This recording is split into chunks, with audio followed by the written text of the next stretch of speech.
transformation in his body. He's been so condensed the last 2-3 years of his career, and he hasn't had time to do that. And it was a window, and he really wanted to use it. And to be fair as well, that the staff, how they have explained the opportunity that is with him, with his physique especially, to go to a different level, and the things that he can improve that are going to be, I think, detrimental for him to be even more effective as a player. He got on board with that. He started to work. He feels better. You can see his presence, and yeah, I think he destroyed every metric that they had in there for the last 10 years. So that's good news. Look, I think he's still your Premier League top scorer. There's obviously a lot to talk about striker this summer. How do you see his future? And is he? I mean, he's always been an adaptable player, right? Yeah. Basically, is he still a striker? Is he more adaptable than that? What's his future? Well, one of the biggest qualities of Sky is his versatility, but goal threat wherever he plays, and he's so intelligent. So yeah, he will play as a 9, he will play as an attacking midfielder, and he's going to be super important for us as a team. Yes, sir.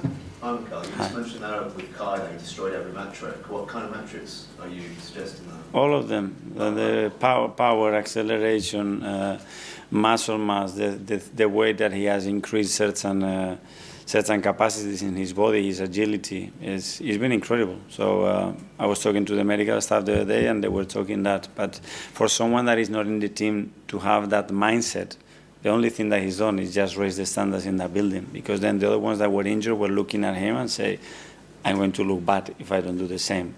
So that's part of the culture, and very grateful, because when the players that not playing are doing that, it's just raising the bar for the next one to come. If he's not at that level, he's going to get exposed, so that will make us better. You of course don't like talking about players that aren't already at your club, but going back to November, obviously you guys played Sporting Lisbon 5-1. What did you make of the performance of Viktor Gyokeres on that evening?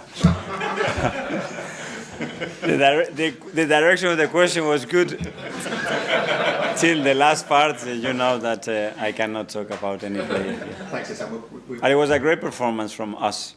That's I can tell you. We're really short time, sorry. We'll go to Jordan from there. Eddie Howe spoke this morning saying how he's frustrated with the number of his players that are linked to 12 clubs, and he keeps reading about it. Is that just the game now? Is that what you have to deal with as a manager with your players if you're playing well and linked elsewhere?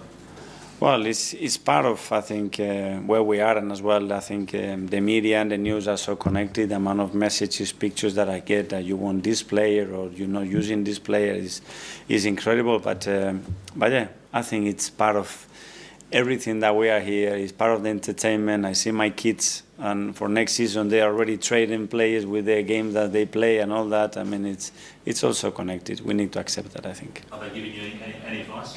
Yeah, they give you a lot of advice. And just because of how well Newcastle have done, obviously there are a lot of players in there that are linked to other clubs. Have they earned the right to fight to keep hold of those players because of where they are in the table?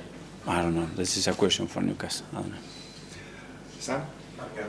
One of the very obvious strategic changes since you came in was signing players from within the Premier League. Arsenal have done that much more in the past 5 years than the previous 5 years. Just wondered why that's such a big part of the recruitment strategy here. Well, to be fair, sometimes it's been a thoughtful decision, sometimes it's been an opportunity, sometimes it's been luck, I would say. But yeah, there is an element that understanding the league, having competed in the league, obviously brings the adaptation timing